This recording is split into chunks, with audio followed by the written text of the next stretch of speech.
Agora, então, 16 horas e 11 minutos, eu convido o nosso advogado criminalista, Tiago Turbay, ele que é mestre em Direito pela UNB. Tiago, seja muito bem-vindo ao Poder Expresso. Doutor, eu quero entender um pouquinho mais sobre essa decisão do STF em manter a prisão preventiva. A gente sabe que é um trâmite, né, da Justiça, então agora ter essa votação para ser uma determinação do Supremo Tribunal Federal, mas em tese, na prática, nada muda para Jair Bolsonaro. Ele continua preventivamente, certo? Mesmo se determinassem o contrário, mas o que mantém essa decisão de prisão preventiva seria mais também pela audiência de custódia de ontem. Boa tarde. Boa tarde a todos que nos veem. Não muda nada. A audiência de custódia é para validar a operacionalidade da prisão que se deu de maneira correta, obedecendo ao comando judicial que foi decidido por autoridade competente. Portanto, a audiência de custódia poderia tomar uma outra decisão, mas não me parece que faria. Havia uma delegação do próprio ministro Alexandre de Moraes para verificação do cumprimento, tanto da processibilidade do cumprimento da prisão. Agora, o que resta ao ex-presidente Jair Bolsonaro é aguardar um prazo que está disposto em lei de 90 dias para reavaliação desse quadro ou uma iminência de fatos supervenientes, agravamento de problemas de saúde, refazer o pedido de concessão de habeas corpus humanitário para fim de tratamento de saúde. Essas são as duas alternativas.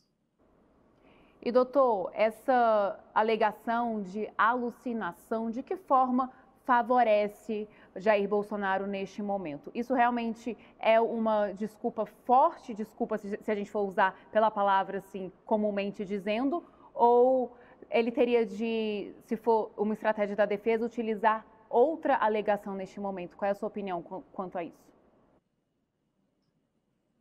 Nesse caso, houve uma hipótese que foi considerada pelo Supremo Tribunal Federal de que o rompimento do aparelho de monitoramento eletrônico, de monitoração eletrônica, se dava em razão de uma tentativa de fuga.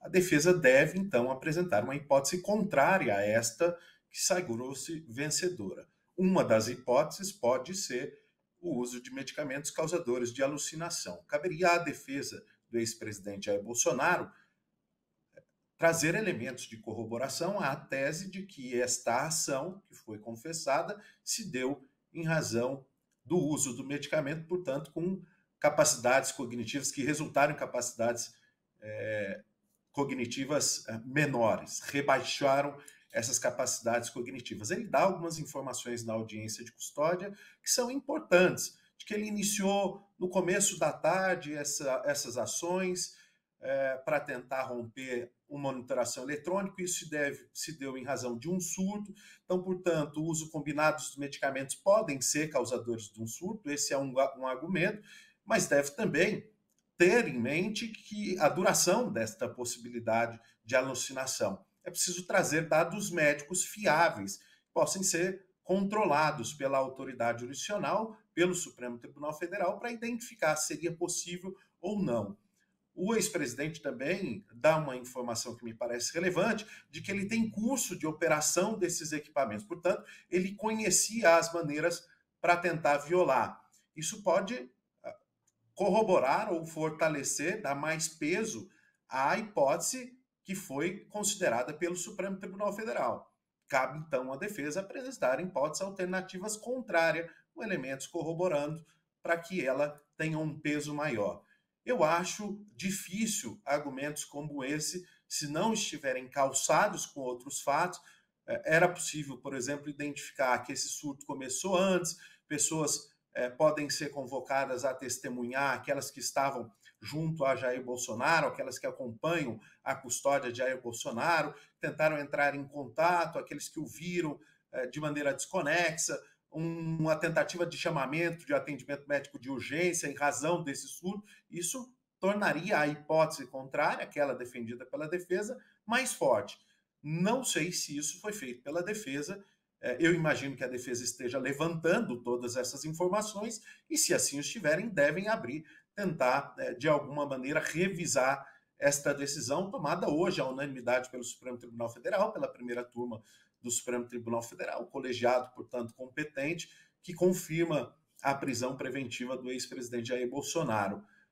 Ela pode juntar, a defesa, juntar outras provas que fortalecessem esta hipótese. Mas acho que é mais provável que façam agora um esforço concentrado para provar o estado de saúde debilitado do ex-presidente em razão dos problemas de saúde que ele já tem registrado e que há, inclusive, comunicações por parte da sua defesa e da sua equipe médica ao Supremo Tribunal Federal deste quadro clínico. Não havendo condições de ele receber os tratamentos ao qual faz jus, os quais são necessários à preservação da sua vida e da sua dignidade, o Supremo deve revisar a prisão preventiva, convertê-la em domiciliar novamente e tomar outras medidas de precaução, aumentar a vigília, por exemplo. E doutor, esse novo pedido de prisão domiciliar, ele tem chance de ser aceito? E qual foi essa estratégia que a defesa utilizou ao seu ver? Ela foi rejeitada hoje, essa conversão para concessão humanitária foi rejeitado hoje pela primeira turma do Supremo Tribunal Federal e me parece que o argumento central era o surto psicótico, o surto de alucinação causado pelo uso de medicamentos, portanto, de maneira involuntária, já que o presidente não sabia que este era o efeito possível, provável, da administração combinada de medicamentos. Portanto, não era uma decisão dele causar esse tipo de estado que o levou a tentar romper o monitoramento eletrônico, como alegou a defesa. Acho que deveria haver elementos de corroboração para confirmar essa tese, além do uso e administração dos medicamentos, e de que, de fato, o surto se deu, de que uma probabilidade estatística, frequencial, do uso dessas combinações se dá prioritariamente um resultado alucinógeno. Essas informações precisam ser juntadas ao fim desta instrução. Como houve por parte do Supremo Tribunal Federal uma decisão hoje rejeitando o pedido da defesa, eu creio que só uma alteração do quadro de saúde dele superveniente pudesse fazer o Supremo revisar esta decisão. A exceção dos 90 dias previstos em lei, em que o juízo que decreta a prisão deve verificar, ou de maneira provocada, ou até por provocação das autoridades requerentes, para que ele revise se os pressupostos da prisão ainda estão presentes. Se estiverem, mantém-se a prisão preventiva, se não, altera-se para a prisão domiciliar ou alternativas, ou cautelares alternativas. Sim, para o pessoal de casa entender, gente, esse novo pedido é após essas alucinações. Então, após a audiência de custódia, a defesa fez um novo pedido, não é aquele pedido anterior de prisão domiciliar, é um novo, dizendo que ele está tendo alucinação e que, então, precisa de uma prisão domiciliar e foi negada hoje pelo ministro Alexandre de Moraes. E, doutor Tiago, agora qual seria a última saída da defesa, ao seu ver, para tentar tirar Bolsonaro dessa situação? A gente aguarda também o resultado dos recursos, né, que vão ser julgados. Como que fica esse próximo passo dentro da defesa de Jair Bolsonaro?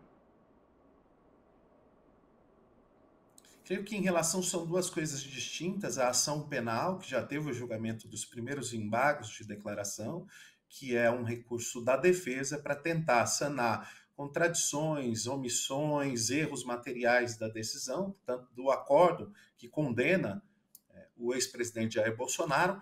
Eles já foram opostos pela defesa, já foram negados pela primeira turma do Supremo Tribunal Federal. Salvo engano, hoje se esgota um prazo para nova oposição de embargos, portanto, seria um segundo recurso, mas esse dificilmente seria acatado. Ele deve ser considerado protelatório e, sendo considerado protelatório, certificarão o trânsito em julgado. Portanto, tornará-se forte, definitiva a condenação do ex-presidente. A prisão é uma outra questão que tem definições processuais. Se houver a conversão dessa prisão preventiva após o trânsito em julgado, a decretação da prisão preventiva à decretação da prisão definitiva em razão do trânsito em julgado da sentença, do acórdão condenatório. Portanto, aquele responsável por avaliar os pedidos do ex-presidente será a vara de execuções penais do Distrito Federal. O Supremo Tribunal Federal, após o trânsito em julgado de ação penal originária, que é este o caso, não é competente para decidir sobre as questões que envolvem a execução da pena. Isso desde o mensalão, o Supremo tem assentado numa questão de ordem decidida com o voto do então ministro Joaquim Barbosa. Lá o Supremo define a tese e a mantém até hoje, que a execução penal de ação penal originária não é atribuição do Supremo, é atribuição do juízo de execuções. Então, um novo pedido, após a conversão da prisão preventiva em prisão definitiva, será endereçado ao juízo de execução, que lá a defesa do ex-presidente poderá alegar agravamento de problemas de saúde para tentar converter esta prisão definitiva em cumprimento domiciliar, mas aí da pena de prisão. O que aconteceu nesse final de semana é uma prisão cautelar, preventiva em razão do risco de fuga.